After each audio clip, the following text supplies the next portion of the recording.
Hey guys, it's Sasha. The US economy has gone into deflation, although you won't read about it in the news because the official inflation rate that just came out this morning is 2.5% and nobody wants to dig any deeper. The stock market is not liking it. After a disastrous week last week, the S&P 500 is down over 1% today again. Deflation is a very serious risk, and I will show you the data that shows that the US economy is getting deeper into deflation and what that means for the next few months. Here is the official release of inflation data. You can see that the month-on-month figure is plus 0.2%, but this is the adjusted number, which means that it's the number after the real number has had a bit of massaging and polishing by the Fed.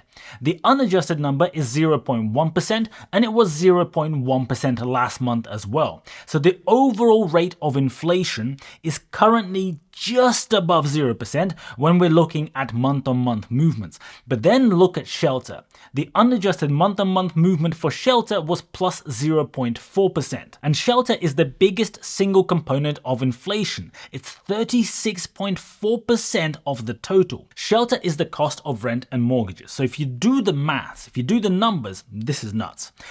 Everything in inflation data put together, everything except for shelter, is at minus 0.1%. So the US economy is in deflation if you count every single part of inflation except shelter.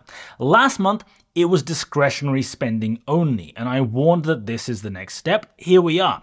Prices are now falling on average. And I know this sounds nice for some people who are, if you're struggling to pay for things, if you're struggling to afford your bills or food, but this is not at all a good thing for the economy. Sure, it means some things are a bit cheaper, but it also means that you might lose your job and not be able to find another one. The shelter inflation metric has two huge problems. First, it's a lagging indicator, and it will often lag the movement in prices in the real world by as much as a year and a half to 2 years. And second, shelter numbers are a direct byproduct of interest rates. High interest rates push the shelter number up. High interest rates mean more expensive mortgages, and if you're renting, it means more expensive mortgages for your landlord. This is the first month since March 2023 when shelter inflation went up. See, the graph ticks up at the end. So while the rest of inflation has now gone negative, shelter is bouncing around the 5 to 5.5% level, which just happens to be where interest rates are sitting right now. But shelter continues to lag in a very big way. Here is a Zumper report on rent prices. You can see that rent prices are going up about 2% a year at the moment, so between 0.1 and 0.2% per month. And before that, they sat at pretty much 0% for the best part of a year. But if you look at inflation data, rent of primary residence has been going up 0.4% in the most recent month and 0.5% in the month before. And the owner's equivalent rent of residence, which is the proxy for mortgages in this data, is the same, up 0.5% and 0.4% in the last 2 months. So shelter data is still catching up to the increases that happened back in 2021 and 2022. The flat period from the last year has not come through in the data yet. If shelter inflation was flat or even plus 0.2% month on month this month, then inflation overall, the overall inflation number for August would be negative month on month. Last month, we saw that inflation on discretionary items went negative, and I said in that video that food would be the next thing to go into deflation if you think through how a deflation spiral should work. And look, food at home is now at 0.0% month on month in August.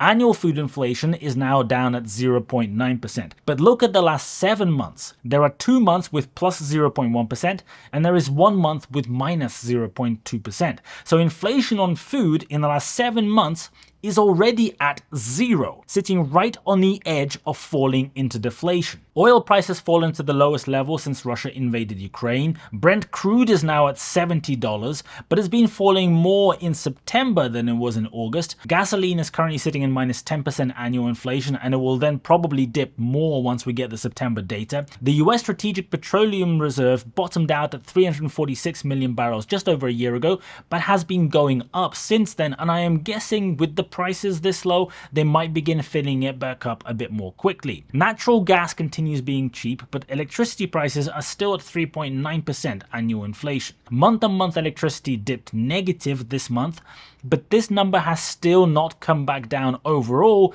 despite wholesale energy prices collapsing over the last year and a half, so that should be coming at some point. Discretionary items that went into deflation last month have stayed flat or are going more negative. Now we have food substitution happening. Last month I talked about this and I showed you this screenshot. Beef inflation was 4.5% and pork was 3.6%, while chicken was at 0.9% as an example. And with food inflation, a big part of food inflation is something that you can't see in this data easily because people begin substituting more expensive items with cheaper ones. So instead of buying beef and pork, people start buying more chicken or not buying meat altogether.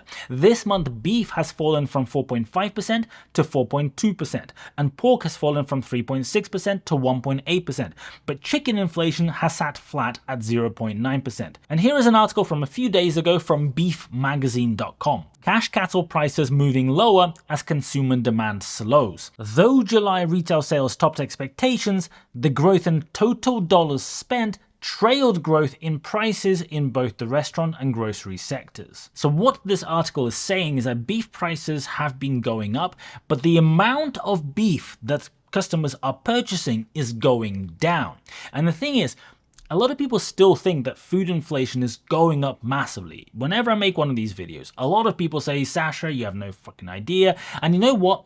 Eggs are up 28% year on year. When people talk about food inflation, it seems that eggs are the one thing that people use as the example. And eggs are going up. They're the one thing in food inflation that is going up a lot because there has been a bird flu outbreak for a while across the United States, which is shutting down farms and forcing farmers to destroy eggs and chickens. According to USDA, 19 million egg-laying chickens have died since the start of this year as a result of the outbreak. But aside from this excellent analysis, there is one other reason why it feels like food prices are going up a lot when they are not. Here is a graph of the month-on-month food price changes in the United States. You can see that for a long time before the pandemic, food prices were very stable. They were flat. They weren't going up. Here is the annualized version of the same data. For 9 years, people got used to food prices basically not going up at all.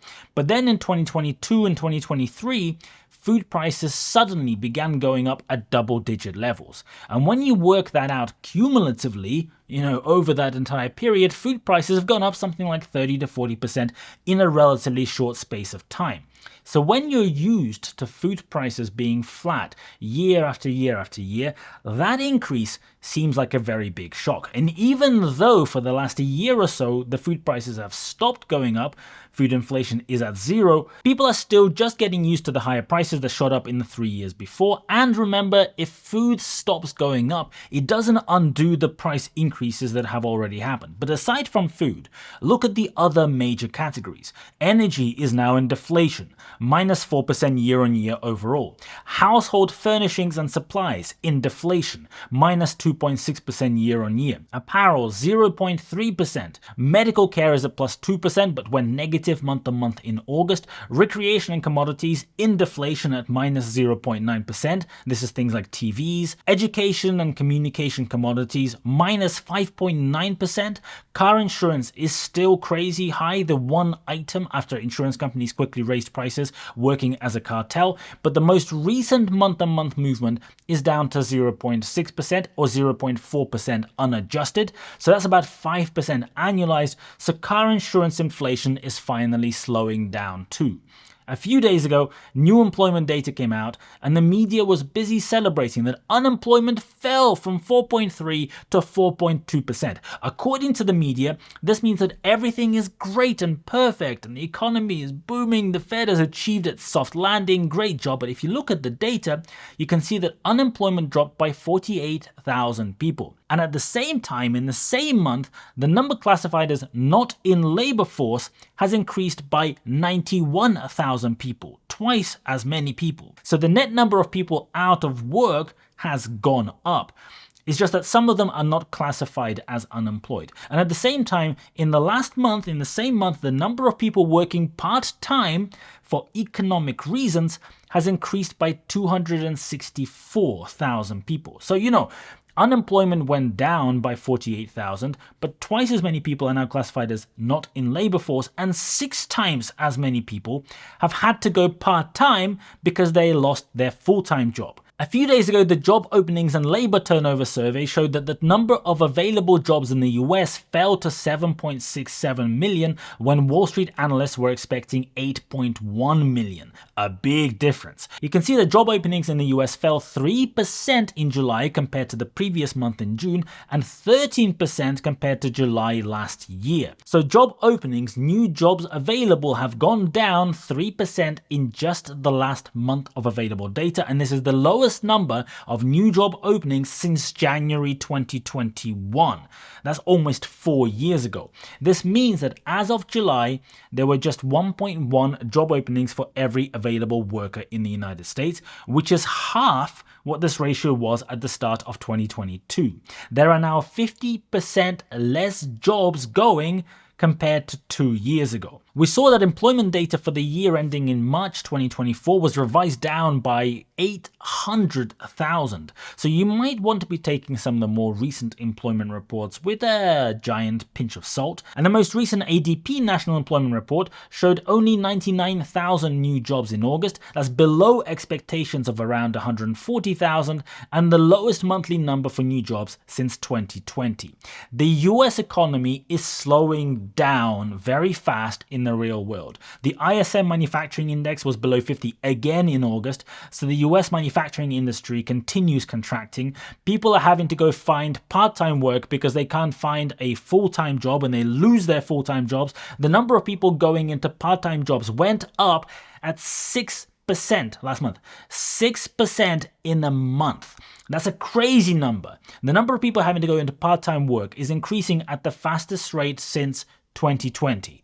Look at this chart. See when the financial crash happened? You saw people start to move into part-time work slowly, and then it accelerated because they couldn't find full-time jobs because companies stopped hiring. And that happened before the stuff got really bad. Then after the financial crash, as the economy recovered and had an amazing decade in the 2010s, the number of people in part-time jobs steadily went down. When the economy is doing well, people go from part-time jobs to full-time work. When the economy is beginning to not do well, you see the opposite happen. Obvious, right? And right now, we're seeing people go from full-time to part-time jobs at an increasing rate. This is a problem. It was incredibly easy to predict, but inflation in August is down to 2.5% overall, and everything except shelter is now negative overall. The United States is in deflation, and we already know that things like energy are going to dip more in September. And in September last year, inflation went up 0.4% month on month. So if we get another low inflation read for September next month, like we have done for the last few months, then September inflation will be at just above 2%, literally at the Fed's target rate. It is already there now. But the interest rate is still sitting at 5.5%, way above, and has not come down. The Fed is meeting next week, and the discussion is now apparently around whether they should cut 0.25% or 0.5%. At the moment, the market is baking in an 85% likelihood that it's going to only drop 25 basis points. So if that does happen, then the interest rate will be at 5.25%, while inflation is down at 2% already, and continuing to move down. If you take a step back and look at it, this is insane. The Fed is continuing to exert extremely high downward pressure on inflation, even though inflation is already down to their apparent target. And the balance sheet continues climbing down. So this is not just a very high interest rate pushing inflation down, but the Fed is actively reducing their balance sheet by not renewing bonds. The Fed has been driving a car, and then Jerome Powell saw a low oil warning on the dash. And because Jerome Jerome Powell's full of infinite wisdom, instead of topping up the oil, the Fed continued driving that car with the warning light getting brighter and bigger for another year and a half. Then the engine began making funny noises. So the Fed finally stopped driving the car, opened the bonnet, and poured 20 gallons of oil in there, right? That's the solution. And then they continued driving. The engine that was making funny noises suddenly went on fire. The Fed stopped the car, looked at the fire and thought, we probably didn't add enough oil. So they went and poured a few more buckets of oil on top of the fire to solve the problem. So now the car is beginning to smoke badly and smelling of melting plastic. And the Fed is stood there saying, well, when the flames get to a temperature of 600 degrees, then we will have enough data that there is a problem with the car. And then we'll start pouring water on this fire. But we don't want to flood the engine. No, that would be really bad. We don't want to flood the engine, so we're not going to do that. No, instead we have this thimble right here. So we'll pour this small thimble of water on the fire in September. And then we'll reassess the situation at the next meeting in November. This is how the Fed has managed the economy. The Fed should have started reducing rates a year ago, but they were too busy sitting around scratching their balls, pretending that they know what they're doing, being complete fucking idiots. Now, after this data is out, the Fed should be reducing rates by 1.5% or 2%, not 0.25%. And I know that there will be the usual suspects in the comments saying, but Sasha, 0% rates are not normal. This is not how the things should be. You know, back when I was a spring chicken, interest rates were 5% or 10% or whatever, and we did just fine. You don't know anything. And I'm sorry, but interest rates are not about a reversion to some kind of a magic mean. There isn't a magic average number that everything should tend to over time. It is not a linear trend, and the impact is relative to recent movements, not absolute. It's way more complicated. With the data that we're seeing, the Fed should be doing an emergency rate cut to stop things spiraling, but instead, they will go and do their meeting and do a 25 basis point cut, despite the US economy now being in deflation. I am not sure why nobody is discussing this, why this is not a huge topic of conversation, and why the media is actively ignoring the problem.